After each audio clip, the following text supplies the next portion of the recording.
मखसूस नशस्तों के हुसूल में हुकूमत ने पीटीआई के लिए कानूनी दीवार खड़ी कर दी है, क्योंकि कौमी असम्बली ने इलेक्शन एक्ट तरमीमी बिल 2024 कसरत राय से मंजूर कर लिया है। नए कानून के अहम निकात पर बात करें तो उनके मुताबिक अगर कोई रुकन पार्टी टिकट जमा नहीं कराता तो वो आज़ाद तसव्वुर होगा। जो शख्स 3 दिन किसी जमात में शामिल हो तो वो किसी और जमात में नहीं जा सकता, यानी 3 रोज़ के अंदर अंदर का एक बार है। जिस जमात की कोई सीट नहीं, मखसूस नशस्तें नहीं ले सकती। अब इलेक्शन का दूसरा तरमीमी बिल 2017 से नाफिजुल अमल होगा, जिसके बाद अब तहरीक इंसाफ की मखसूस नशस्त एक बार फिर खतरे में पड़ गई हैं। आज ईवान में जब यह बिल मुस्लिम लीग नून के रहनुमा बिलाल कयानी की जानिब से मंजूरी के लिए पेश किया गया तो अपोजिशन ने भरपूर एहतजाज किया। बिल की कॉपियां फाड़ दी गई। ईवान का मंजर क्या था, सबसे पहले जरा उसकी एक के सामने रखता है।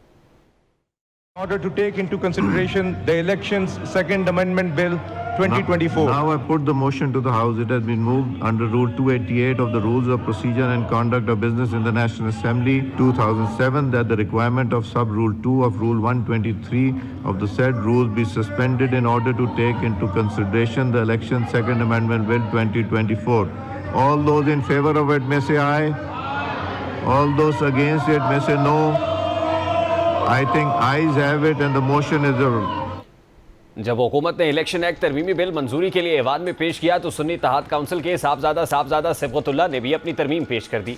वज़ीर कानून आज़म नज़ीर तारड़ ने सुन्नी इत्तेहाद काउंसिल रुकन की तरमीम की मुखालिफत की। रुकन असम्बली सिबगतुल्लाह की तरमीम कसरत राय से मुस्तरद हो गई। इसके अलावा अली मोहम्मद खान ने भी इलेक्शन एक्ट में तरमीम पेश की। वज़ीर कानून ने अली मोहम्मद खान की तरमीम की भी मुखालिफत की, जिसके बाद अली मोहम्मद खान की तरमीम भी कसरत राय से मुस्तरद हो गई। अब अली मोहम्मद खान और बैरिस्टर गौर ने बिल की मंजूरी पर रद्दअमल देते हुए कहा है कि सुप्रीम कोर्ट ने मखसूस नशस्तों के फैसले पर जो कहा वो फाइनल है। आइन की तशरीह करना सुप्रीम कोर्ट का काम है। इंसाफ को सुप्रीम कोर्ट के फैसले से हक मिला। सुप्रीम कोर्ट के फैसले के बाद किस तरह हमें उस हक से महरूम किया जा सकता है। दोनों रहनुमा इस मुतालिक क्या कह रहे थे, यानी पीटीआई का इस पर क्या रिस्पॉन्स है, जरा वो भी आपके सामने रखते हैं। अगर सुप्रीम कोर्ट ने आइन का इंटरप्रिटेशन कर लिया वो फाइनल वर्ड है। ये पार्लियामान उस इंटरप्रिटेशन को सेट असाइड नहीं कर सकती। एक नया कानून साजी करके इलीगल अनकॉन्स्टिट्यूशनल जो हम फ्लोर पे ऐलान करते हैं, इंशाअल्लाह ताला ये हम चैलेंज करेंगे और ये चैलेंज इंशाअल्लाह सुप्रीम कोर्ट से डिसाइड करेगी। हम एहतजाज कर रहे हैं, हमारे मेंबरान एहतजाज कर रहे हैं, हम इस बिल को रिजेक्ट करते हैं। पार्लियामेंट की तरफ से हुकूमत हमला करवा रही है, कानून साजी करें। इंशाअल्लाह हम इसके खिलाफ सुप्रीम कोर्ट में भी जाएंगे और सुप्रीम कोर्ट से आपकी कानून साजी रद्द होगी, क्योंकि इसके पीछे पार्लियामेंट नहीं खड़ी, इसके पीछे एक सियासी जमात की फसायत खड़ी है। अब तहरीक इंसाफ ने इस बिल के खिलाफ अदालत जाने का ऐलान किया है। अब इलेक्शन एक्ट बिल पार्लियामान से मंजूर हो चुका है, तो अब ऐसे में क्या सूरत हाल होगी। इस हवाले से कानूनी माहिरीन कहते हैं कि अब कानून बन गया है तो वो सुप्रीम कोर्ट के फैसले से बरतर तसव्वुर होगा। कानूनी माहिरीन के बकौल ये सुप्रीम कोर्ट ने अपने 1993 के एक फैसले में लिखा हुआ है कि एक बार अगर फैसला आ जाए तो इसके बाद कानून बदल जाए तो फैसले पर असर बाकी नहीं रहेगा, यानी फैसला बेअसर हो जाएगा। इसलिए इस फैसले की रोशनी में हुकूमत कानून बना सकती है और इलेक्शन कमीशन यही कहेगा कि वो फैसले पर अमल करा रहा था। इसी दौरान नया कानून आ गया। कानूनी माहिरीन के मुताबिक सुप्रीम कोर्ट ने खुद ये कह रखा है कि फैसले पर अमल दरामद में कोई रुकावट आए तो दोबारा सुप्रीम कोर्ट से रुजू किया जाए, जिसके लिए लार्जर बेंच इस मामले को देखेगा। इसलिए अब सुप्रीम कोर्ट के फैसले पर अमल दरामद आसान नहीं है। दूसरी जानिब साबिक जज शाह खावर का कहना है कि मामला अब मजीद पेचीदा हो चुका है।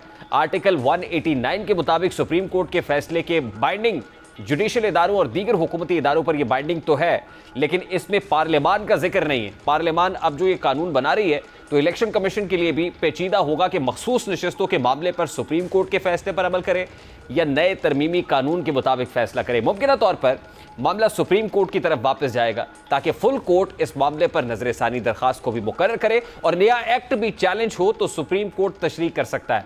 अब बहरहाल तहरीक इंसाफ के लिए भी मखसूस नशस्तों को हासिल करना इतना आसान दिखाई नहीं देता। हुकूमत मखसूस नशस्तों को तहरीक इंसाफ की पहुंच से दूर रखने के लिए एक नया कानून वजूद में ला चुकी है।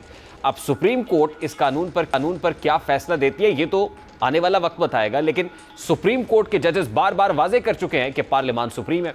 अब तहरीक इंसाफ और हुकूमत में इस कानून के बाद नई जंग छिड़ गई है कि पार्लियामान इस कानून को मंजूर करने का आईनी इख्तियार रखती है या नहीं। वज़ीर आज़म और ख़ास तौर पे इस हवाले से वज़ीर कानून आज़म नज़ीर का जो मौक़िफ़ है वो तो ये कहते हैं कि मुताबिक है, ये मामला आइन और कानून के बिल्कुल मुताबिक है। आज़म नज़ीर तारड़ साहब कहते हैं कि इस पार्लियामान के अंदर मुक़द्दस ऐवान के अंदर जिस छत के नीचे हम खड़े हैं, जहाँ पर आयात लिखी हुई है, उसके नीचे खड़े होकर अल्लाह ताला को हाज़िर नाज़िर जान के कहते हैं कि आइन और कानून से किसी सूरत ये मुतसादिम नहीं। वो क्या कहते हैं ज़रा उसकी एक झलक आपको दिखाते हैं। कानून साजी मैं बारहा कह चुका हूँ, इस मुवक्कर और मोअज़्ज़ज़ ऐवान का प्रेरोगेटिव है, इख्तियार है। और ये कानून साजी अल्लाह के 100 नामों के नीचे खड़े होकर मैं कह रहा हूँ, आइन की रूह के ऐन मुताबिक है, ये अनकॉन्स्टिट्यूशनल नहीं है कि हम कोई जुर्म में तरमीम करने नहीं जा रहे, हम कानून में क्लैरिटी ला रहे हैं। आइन के आर्टिकल 51 और 106, इलेक्शन एक्ट की दफ़ा 104, इलेक्शन रूल्स 217 के रूल 92(6) की जो असल मंशा है वो इन अमेंडमेंट्स का हिस्सा है। एट दैट्स ऑल मल।